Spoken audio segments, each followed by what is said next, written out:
நம்ம செட்டிநாட்டு முறையில் காடை கிரேவி எப்படி பண்ணுறதுன்னு பார்ப்போம் வாங்க. அதுக்கு அஞ்சு காடை வாங்கி கட் பண்ணி உப்பு மஞ்சத்தூள் கலந்த தண்ணியில் கழுவி வச்சுருக்கேன். அப்படி கழுவும் போது அந்த கவுச்சி வடை வராது, அதனால் கழுவி அப்படியே செஞ்சுக்கலாம். நம்ம அதுக்கு தாளிக்கிறதுக்காக ஒரு 5-6 சின்ன வெங்காயமும் ஒரு அரை சைஸ் பெரிய வெங்காயம் நறுக்கி கட் பண்ணி வச்சுருக்கேன். ஒரு பெரிய சைஸ் பூண்டு தக்காளி ஒன்று நறுக்கி வச்சுருக்கேன். ஒரு 5-6 பல்லு பூண்டு, ஒரு சின்ன துண்டு இஞ்சி ரெண்டையும் இடித்து வச்சுருக்கேன். வாங்க இப்போ இந்த காடை கிரேவி எப்படி செய்யுதுன்னு சொல்லி பார்ப்போம். இப்போ அடுப்பை ஆன் பண்ணிக்குவோம்.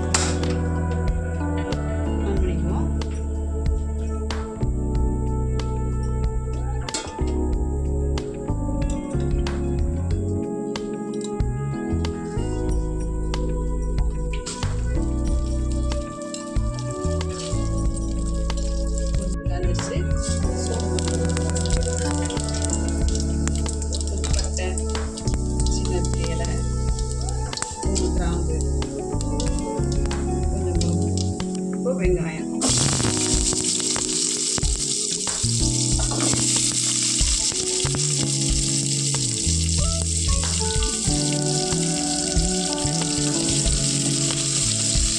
நல்லா கலர் கொஞ்சம் மாறும். ஒரு 2 கொத்து கருவேப்பிலை,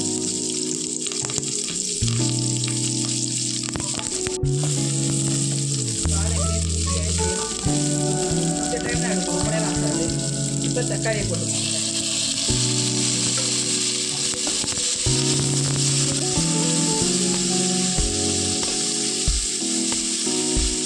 கொஞ்சம் கூட உப்பு,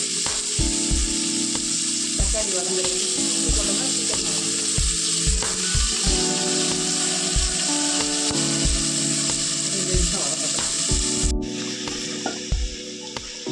இப்போ அது இஞ்சி பூண்டு 2 இடிச்சு வச்சுருக்கோம் இல்லையா, அதையும் போட்டு வைக்கணும்.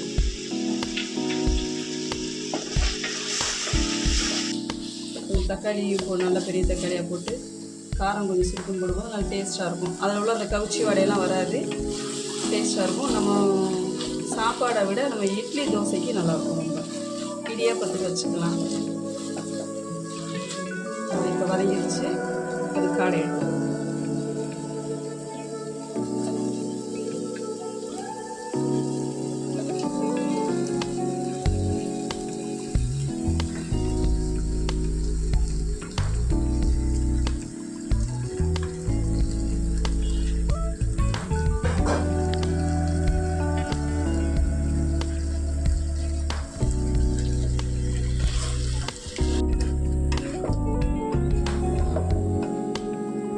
இது கூட கொஞ்சம் மஞ்சத்தூள் சேர்த்து வேக வைப்போம்.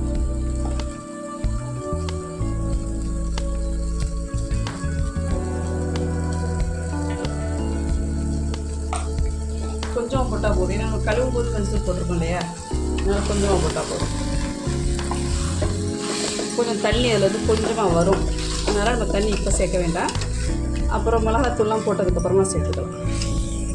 இப்போ ஒரு 2 நிமிஷம் மூடி வச்சு வேக விட்டுட்டோம் அப்படின்னா தண்ணி கொஞ்சம் இறங்கியிருக்கும்.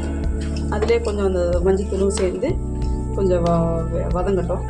அதுக்கப்புறமா நம்ம வந்து அதுக்கு சேர்க்கக்கூடிய மசாலா ஜாமான் பூரா சேர்த்துருவோம்.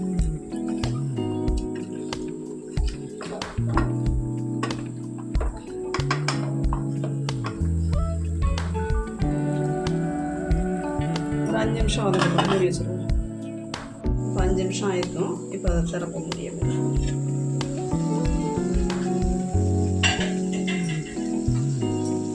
இது கொஞ்சம் வதங்கியிருக்கு.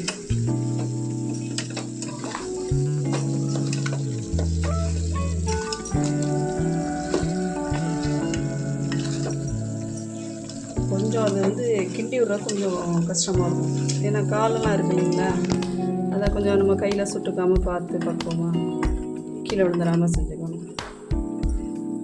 இல்லை கட் பண்ணுற இடத்துல இன்னும் 2 பிட்டாக கூட கட் பண்ணி வச்சுக்கலாம், சின்ன சின்ன பீஸாக சிக்கன் மாதிரி.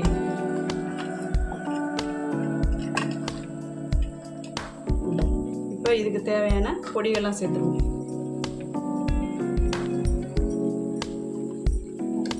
வீட்டில் அரைச்ச பொடிங்க, அது வந்து வீட்டில் தான் அரைப்பேன் பெரும்பாலும் எல்லாத்துக்குமே. 1 ஸ்பூன் போட்டிருக்கேன். மிளகாய், மல்லி, பருப்பெல்லாம் வறுத்து அரைச்சி வச்சுருப்பேன், அது இன்னொரு வீடியோவில் நான் சொல்கிறேன். அதே மாதிரி வெறும் பொடி, இந்த வெறும் மிளகாத்தூள் மட்டும் அரைச்சிருப்பேன். ஏன்னு கேட்டால் இது வந்து நான்வெஜ் எல்லாத்துக்கும் இது கலந்துக்கலாம். அப்போ தான் கொஞ்சம் நல்லாயிருக்கும். ஒரு 1/2 ஸ்பூன் வந்து சிக்கன் 65 பவுடர் இல்லைங்களா, அது கொஞ்சம் ஸ்மெல் நல்லாயிருக்கும், டேஸ்ட்டும் கொடுக்கும்.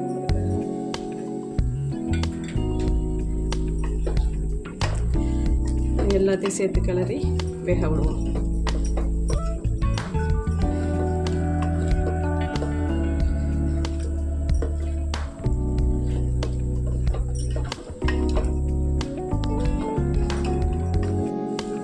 இதனால எல்லா கறியிலையும் படுற மாதிரி மசாலா பரட்டியாச்சுங்க. இப்போ கொஞ்சம் உப்பு போட்டுப்போம்.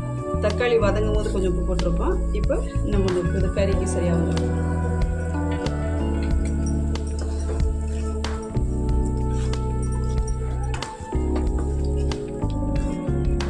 இப்போ தண்ணி ஊற்றி வேக விடலாம். தண்ணி வந்து நான் அரிசி கலந்த தண்ணிங்க. சாதம் வடிக்கும் போது அரிசி கலந்துறீங்களா, ஃபஸ்ட்டு கொஞ்சம் தண்ணியை ஊற்றி அதை கீழே ஊற்றிடுவோம், அது வேண்டாம். 2வது டைம் ஊற்றி கலந்த தண்ணி, இந்த தண்ணியை எடுத்து வச்சுருக்கேன். கறி குழம்புகளுக்கு இதை சேர்க்கும் போது டேஸ்ட்டும் கொடுக்கும், நல்லதும் கூட. அந்த தண்ணியை நம்ம கீழே ஊற்ற வேண்டாமே. அரிசி கலந்த தண்ணி ரொம்ப நல்லது. நம்ம சாம்பார் வைக்கும்போது, பருப்பு வேக வைக்கும்போது, கீரை கூட்டு வைக்கும்போதெல்லாம் அந்த தண்ணியை கலந்துக்கலாம்.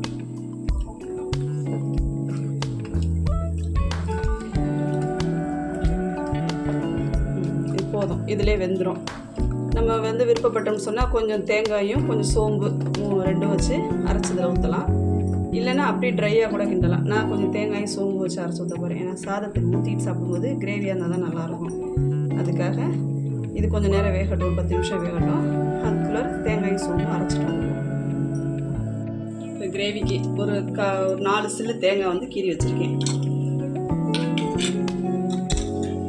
கொஞ்சம் போல் சோம்பு, ஏன்னா நம்ம தாளிக்கும் போது சோம்பு தான் போட்டிருக்கோம், அதனால் சும்மா கொஞ்சம் போல் சோம்பு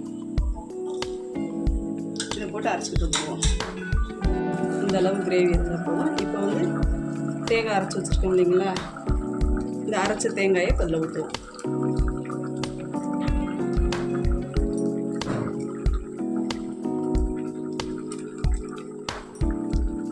கொஞ்சம் கழுவி, அந்த ஜாரையும் கழுவி தண்ணி ஊற்றிடுவோம். தேங்காய் ஊற்றிட்டு சும்மா ஒரு 5 நிமிஷம் கொதிச்சா போதும். தேங்காய் ஊற்றிட்டு ரொம்ப நேரம் கொதிக்கக்கூடாது. தேங்காய் சத்து பின்னாடி ஒரு 5 நிமிஷம் கொதிச்சுன்னா போதும், நமக்கு தேவையான கிரேவி ரெடி ஆகிடும்.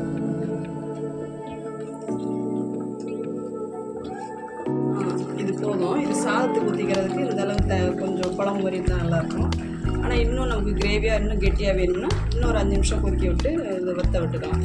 ஆனால் இது போதும், நமக்கு சாப்பாட்டுக்கு இதுதான் சரியாகும்.